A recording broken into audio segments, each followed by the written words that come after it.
although at times you're pretty scared when you have to roll in on something. A veces estás muy asustado allí arriba, sobre todo si miras abajo y no ves más que nubes negras o blancas. Creo que es la misión más peligrosa que he realizado jamás. Es una misión que exige lo máximo de ti.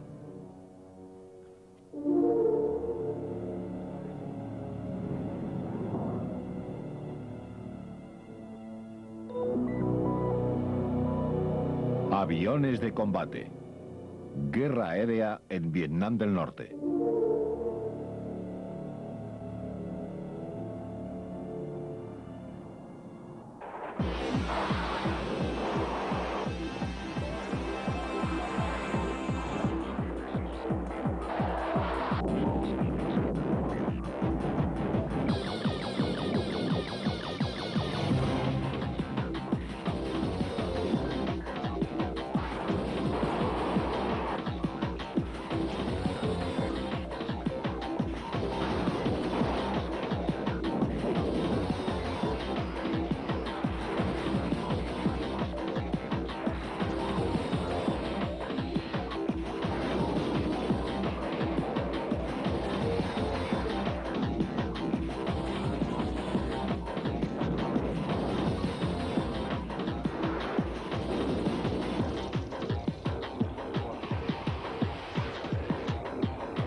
La intervención de Estados Unidos en Vietnam obligó a la mayor potencia militar del mundo a involucrarse en una pequeña guerra en Asia. Y este poder fue sobre todo evidente en la guerra aérea contra Vietnam del Norte.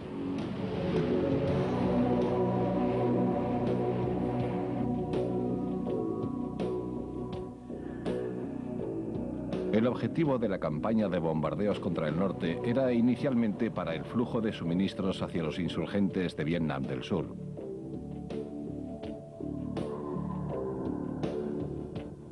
Finalmente, sin embargo, se convirtió en una campaña dirigida contra el potencial bélico comunista, destruyendo objetivos militares y también infraestructuras de transporte y comunicaciones como puentes, carreteras, vías férreas, puertos y bases aéreas, fábricas y los suministros destinados al Vietcong.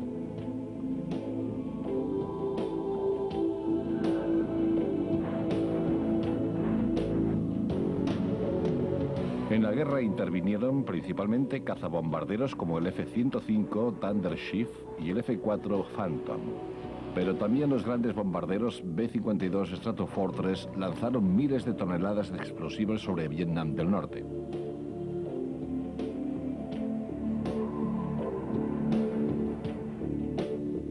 Operando desde los portaaviones estacionados al sur del Mar de China y desde bases en Vietnam del Sur, la Armada y la Infantería de Marina de Estados Unidos también tuvieron un papel determinante en la campaña aérea. Desplegaron aviones F-4 Phantom, F-8 Crusader, A-4 Skyhawk, A-6 Intruder y A-7 Corsair en una campaña intermitente que duró 8 años contra una de las defensas aéreas más poderosas del mundo.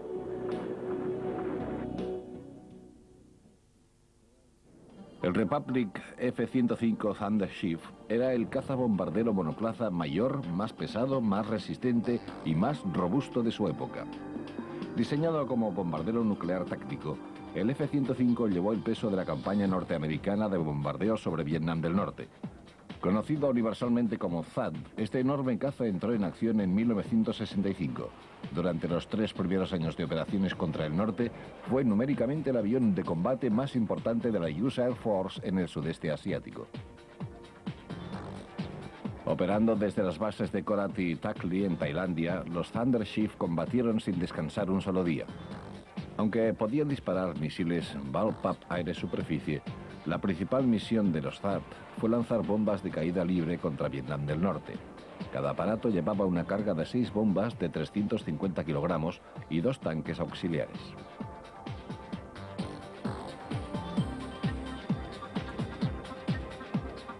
Los THAAD también tuvieron un papel destacado en la supresión de las defensas antiaéreas de Vietnam del Norte.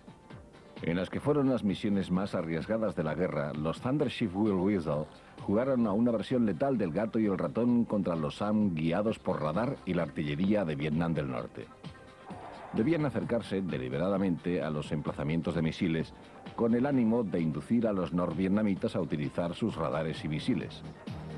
Entonces debían intentar esquivar los SAM y la artillería que les disparaba para atacar con sus propios misiles antirradar.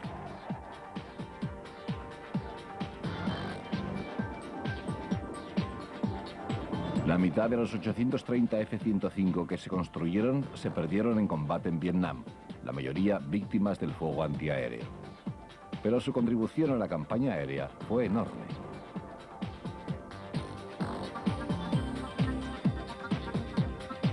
Conocido por sus tripulantes como BUF, Big Ugly Fat Fella, el tipo grande, feo y gordo, el B-52 fue usado principalmente como bombardero táctico en el sudeste asiático. Desde 1957, el B-52 había sido el principal bombardero nuclear de largo alcance del mando aéreo estratégico, pero en Vietnam fue utilizado como bombardero convencional. En bombardeos de saturación llamados en código ARC-like, el B-52 atacó las supuestas posiciones del Vietcong en la selva y las rutas de suministros de los comunistas en Camboya y Laos. Más tarde realizó misiones de bombardeo estratégico contra Vietnam del Norte. El B-52 había sido diseñado para lanzar un número limitado de bombas nucleares, pero una modificación especial llamada Big Belly, barriga grande, le convirtió en un bombardero convencional con una capacidad de carga asombrosa. Unos puntos de enganche especiales en la bodega interna del avión aumentaron su capacidad de 27 a 84 bombas. Otros puntos de enganche bajo las alas le daban la sorprendente capacidad total de 108 bombas. La carga total de armamento de un solo B-52 era superior a las 35 toneladas, lo que equivalía a la carga de todo un escuadrón de bombarderos B-17 Flying Fortress de la Segunda Guerra Mundial. El B-52 atacaba desde tan gran altitud que, a pesar de su tamaño, no podía ser visto ni oído desde tierra. El enemigo solo se enteraba de que los BUF estaban por la zona cuando la tierra empezaba a temblar bajo las bombas. El Vietcong solo podía esperar a que terminara el holocausto de acero y fuego hasta el siguiente ataque. Durante la operación Linebacker de finales de 1972, los B-52 atacaron Vietnam del Norte durante 11 días en la campaña de bombardeo más intensa hasta entonces.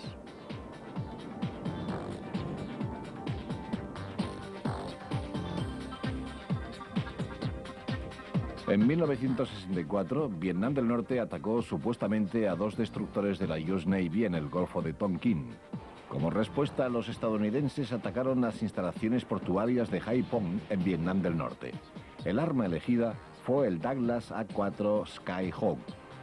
Creado en los años 50, esta especie de bólido, entre los aviones a reacción, rindió un excelente servicio durante toda la guerra, tanto desde los portaaviones de la US Navy como desde las bases terrestres de los marines en Vietnam del Sur. Realizó la mayor parte de las misiones de bombardeo de la Navy contra el norte hasta 1968.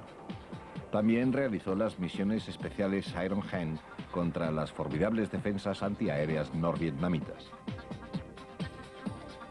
A pesar de su pequeño tamaño, con una envergadura de poco más de 8 metros, el A-4 tenía una increíble capacidad de carga de armas y una gran agilidad. Podía llegar a llevar 4 toneladas de armamento, que solía consistir en bombas de caída libre de hasta 900 kilogramos, cohetes no guiados de 70 milímetros y misiles guiados aire-superficie Bullpup. El A-4 fue finalmente sustituido en los grandes portaaviones por el más eficaz A-7 Corsair. Sin embargo, siguió sirviendo hasta el final de la guerra en los portaaviones de la clase Essex de menor desplazamiento. Como consecuencia de su larga y activa carrera bélica, el A-4 sufrió más pérdidas que cualquier otro avión. Los Skyhawk representaron el 37% de las pérdidas en combate de la US Navy en Vietnam.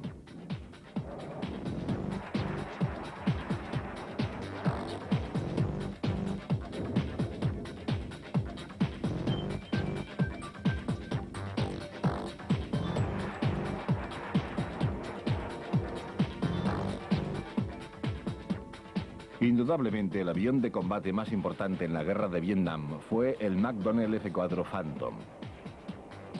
Este grande y potente biplaza entró en combate en muchas ocasiones con los tres servicios armados, la Armada, la Infantería de Marina y las Fuerzas Aéreas, operando desde los portaaviones estacionados en el Mar de China y desde las bases terrestres de Vietnam del Sur y Tailandia. El Phantom, que entró en combate por vez primera en 1965, tenía soberbias prestaciones, una velocidad máxima superior a Mach 2, un potente radar y un potente armamento de misiles. Tenía tres misiones clave: interceptación, bombardeo y reconocimiento.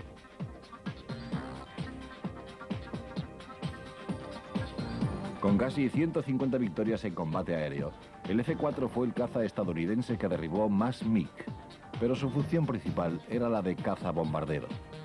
Durante la última fase de la guerra sustituyó al F-105 Thundershift como principal bombardero de la US Air Force en el norte. También tuvo un papel destacado lanzando bombas guiadas por láser. Con la Infantería de Marina en Vietnam del Sur, el Phantom tuvo un papel clave en el apoyo a las tropas atacando con napalm o con bombas y cohetes. Las razones del éxito del Phantom fueron su versatilidad y su capacidad de innovación.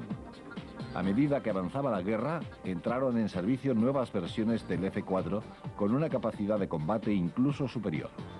La primera versión de la Navy, el F-4B, dejó paso al F-4J, que tenía, entre otras novedades, un radar y un sistema de armas mucho mejores y motores más potentes.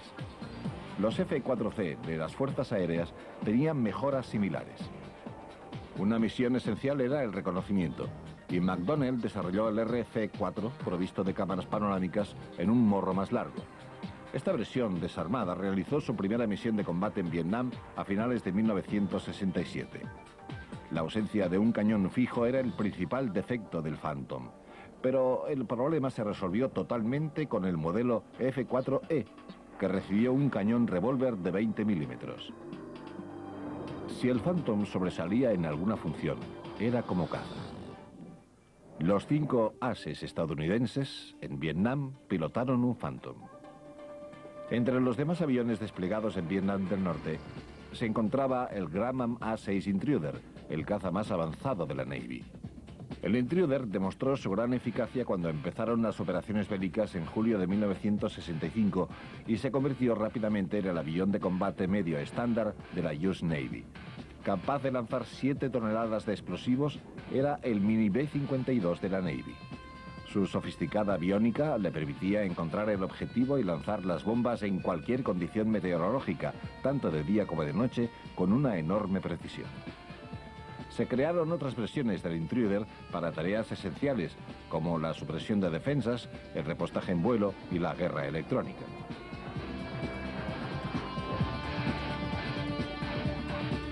Los A-7 Corsair fueron usados tanto por las fuerzas aéreas como por la Armada estadounidense como aviones de ataque ligero. El A-7, que sustituyó el A-4 Skyhawk desde finales de 1967, era más veloz y llevaba una carga bélica superior, casi 7 toneladas. El Corsair fue clave en las misiones de supresión de defensas Iron Hen. Obtener datos sobre el aparato militar norvietnamita era una misión terriblemente peligrosa. El superrápido McDonnell RF-101 Voodoo tuvo un papel destacado en el reconocimiento táctico durante la primera mitad de la guerra. En palabras de un piloto, este monoplaza volaba solo, sin armas y sin miedo, realizando fotografías con su abanico de cámaras panorámicas y oblicuas. Pero la información vital que obtuvo tenía un precio. Muchos Voodoo fueron abatidos. A partir de 1970, el Voodoo dejó paso al RF-4C Phantom, que realizó para la US Air Force casi todas las misiones de reconocimiento durante los últimos años de la guerra, aunque también fueron abatidos muchos RF-4 en combate.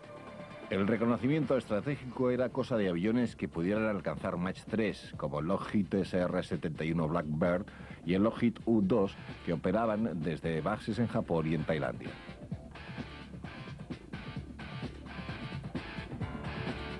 Los pilotos de la US Navy y el Marine Corps también utilizaron el RF-4 Phantom, así como también versiones del apreciado Boeing F-8 Crusader.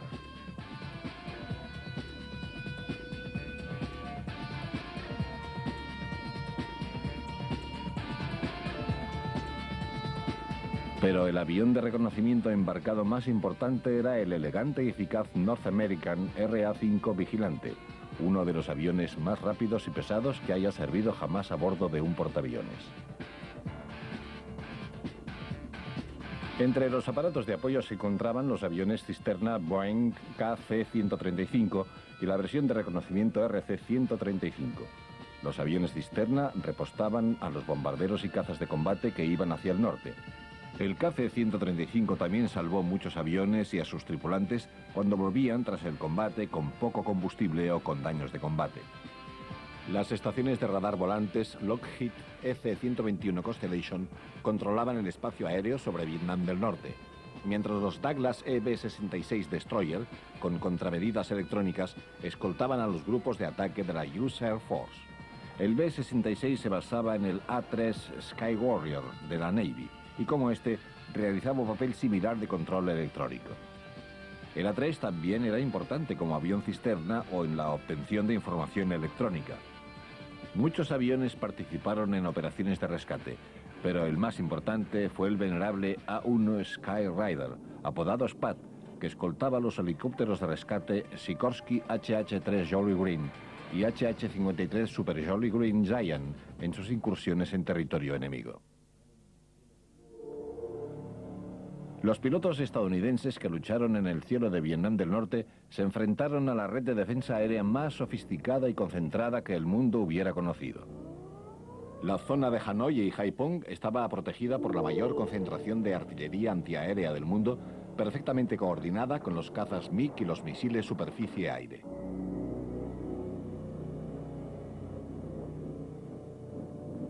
En 1964, los norvietnamitas contaban con menos de 1000 piezas de artillería para defender todo su país de un ataque aéreo. En solo 18 meses pasaron a 7000, muchas de ellas dirigidas por radar. La defensa antiaérea norvietnamita variaba desde la artillería muy pesada, de más de 100 milímetros, hasta los campesinos que tiraban con sus fusiles contra los aviones norteamericanos. Cualquiera que fuera el calibre de la munición, los norvietnamitas recibían cada ataque aéreo de los Estados Unidos con una granizada de fuego. La artillería antiaérea fue responsable de la mayoría de las pérdidas de Estados Unidos en Vietnam.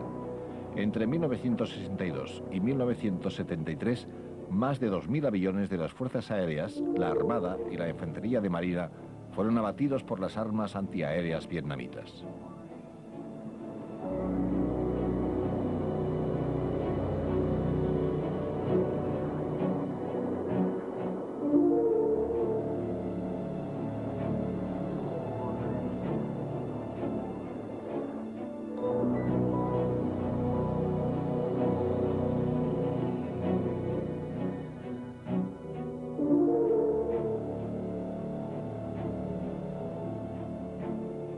Además de la artillería, los misiles superficie-aire suponían una gran amenaza. Un piloto norteamericano describe sus impresiones de las defensas aéreas norvietnamitas. El fuego antiaéreo parecía aleatorio. Nunca tenías la sensación de que un cañón te estuviera disparando a ti en particular. Había montones de ellos. A veces te tocaban y a veces no.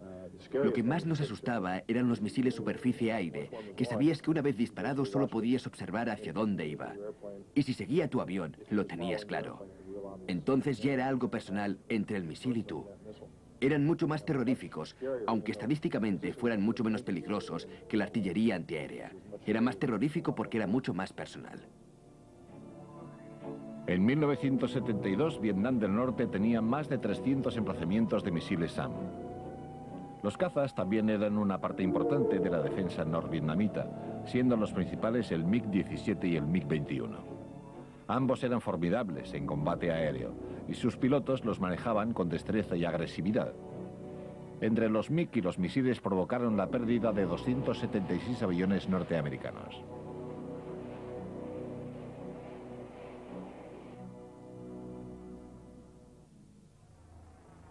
Rolling Thunder fue el nombre en clave de la primera fase de la campaña de bombardeos contra el norte, que duró de 1965 a 1968. Los estrategas de las fuerzas aéreas querían que Rolling Thunder fuera una ofensiva total que dejara a Hanoi sin capacidad para seguir la guerra. Sin embargo, el presidente Johnson limitó la envergadura de la campaña y solo permitió operaciones más limitadas sobre una serie de objetivos estrictamente definidos. Cada objetivo debía ser aprobado directamente por la Casa Blanca.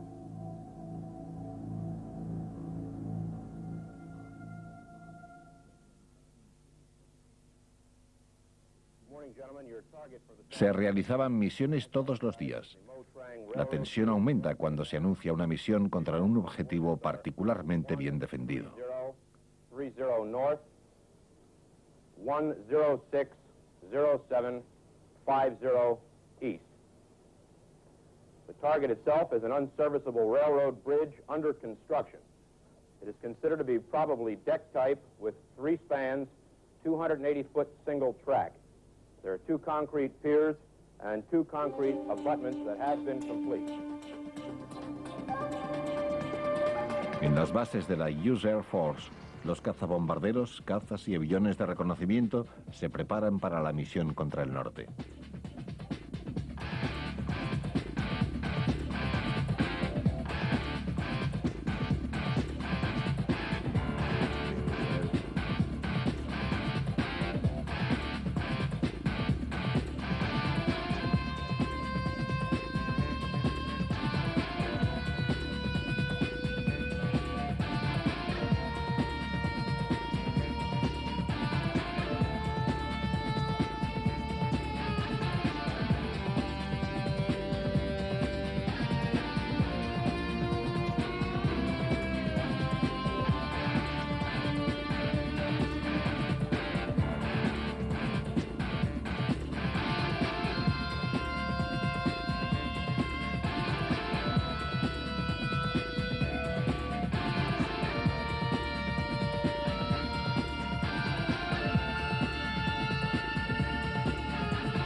A bordo de un portaaviones de la US Navy estacionado en el Golfo de Tonkin, se llevan a cabo preparativos similares.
Los cazabombarderos muy cargados, como el F-4 y el F-105, consumían muchísimo combustible. Para aumentar su radio de acción, los aviones de combate en el sudeste asiático recibían el apoyo de los aviones cisterna KC-135 del Mando Aéreo Estratégico, que realizaron cientos de miles de repostajes durante la guerra. Los aviones cisterna les daban el suficiente combustible para que llegaran al objetivo y se quedaban allí esperando a que volvieran con el depósito vacío tras el combate.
Solo 5 pilotos de Estados Unidos y sus copilotos alcanzaron la categoría de ases en Vietnam.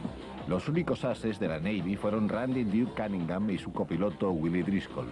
Cunningham nos cuenta cómo abatió su primer MiG a los mandos de un Phantom en 1972.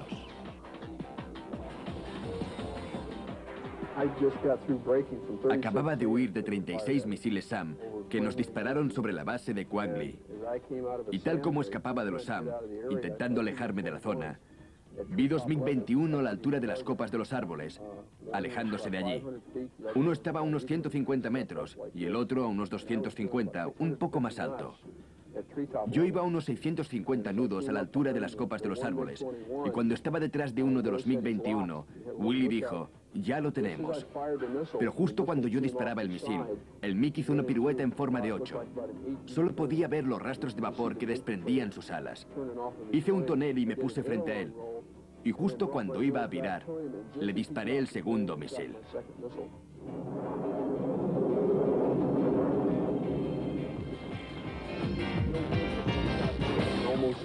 En casi 2 años, nadie había derribado un MiG. Fue como un sueño. Me subió la adrenalina como si hubiera ganado una medalla de oro en las Olimpiadas. Me emocioné igual. Los F-4 abatieron oficialmente casi 150 cazas norvietnamitas. Los F-105 Thunder Shields de la Air Force y los F-8 Crusaders de la Navy fueron los siguientes máximos destructores de MiG.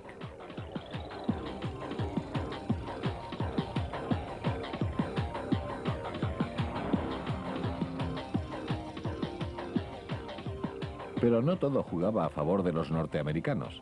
Los MiG vietnamitas derribaron 79 aviones de los Estados Unidos. En total, los pilotos de Estados Unidos derribaron 250 aviones norvietnamitas en combate aéreo. La superior preparación de los pilotos hizo que los cazas estadounidenses fueran un rival más que digno para los lentos pero ágiles MiG de fabricación soviética que pilotaban sus enemigos. Pero la proporción de victorias y pérdidas era mucho menos favorable que la conseguida durante la Guerra de Corea, lo que provocó un replanteamiento radical de la preparación de los pilotos para el combate aéreo.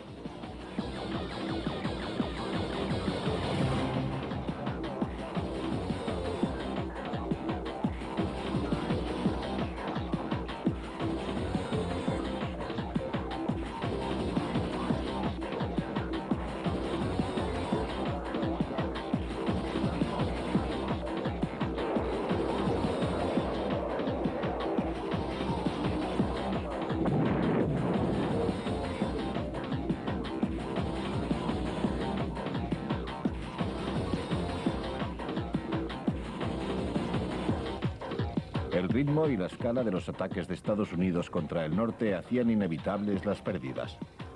Sin embargo, los tripulantes se enfrentaban al intenso fuego antiaéreo, los misiles y los aviones enemigos, sabiendo que si les abatían sobre Vietnam del Norte, se harían todos los esfuerzos posibles para rescatarle.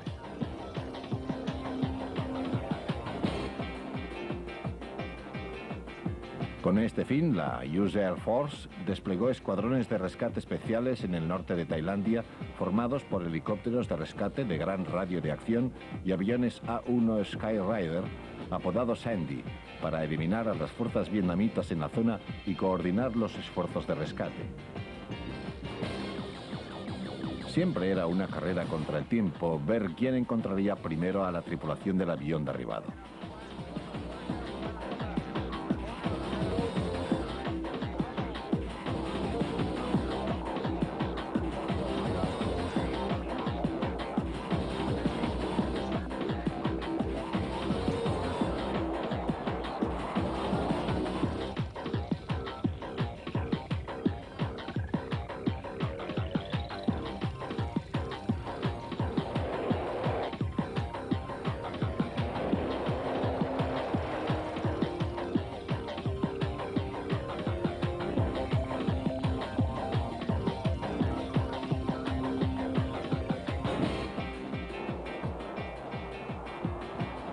La campaña de bombardeo Roaring Thunder, que se saldó con muchas bajas por ambos lados, no consiguió obligar a los norvietnamitas a rendirse.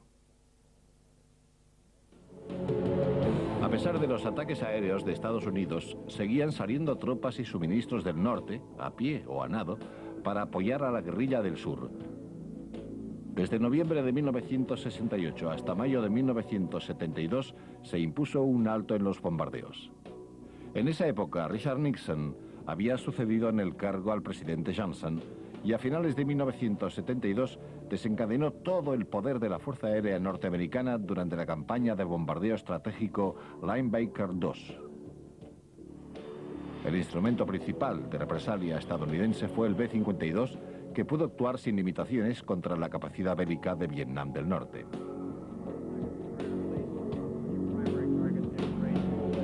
En el momento culminante de la campaña, las bases aéreas de Guam y Tailandia albergaban más de 200 B-52.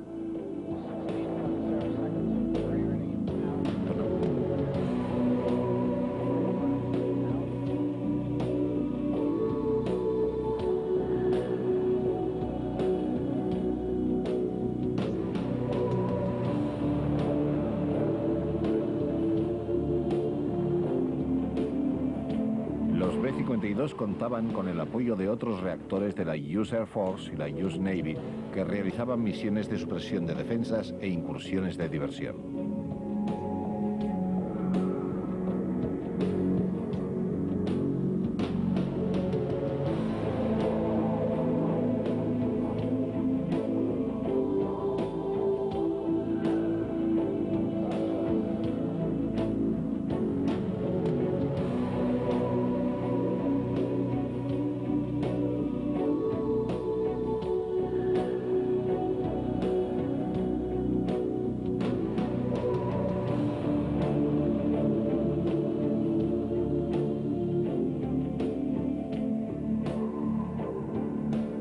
En una campaña de 11 días, por Navidad, los B-52 bombardearon Hanoi y Haiphong para destruir objetivos militares estratégicos situados en ciudades densamente pobladas.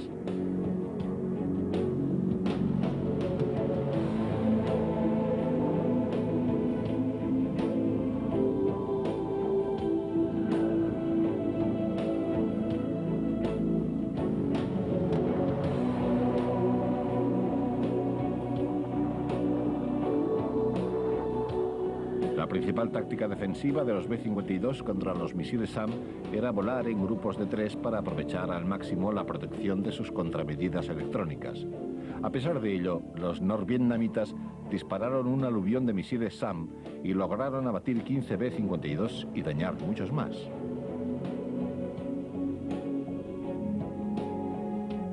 Sin embargo, los ataques de los B-52 hicieron arrodillarse virtualmente a los norvietnamitas, destruyendo la mayoría de sus reservas petrolíferas y su capacidad de generar electricidad.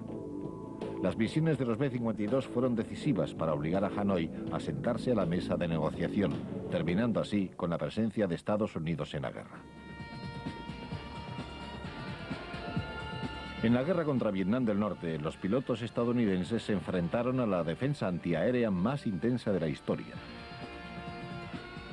Limitados durante gran parte de la guerra por condiciones políticas restrictivas, una circunstancia que costó muchas vidas norteamericanas, lograron no obstante llevar a Vietnam del Norte al borde de la ruina con una campaña final masiva.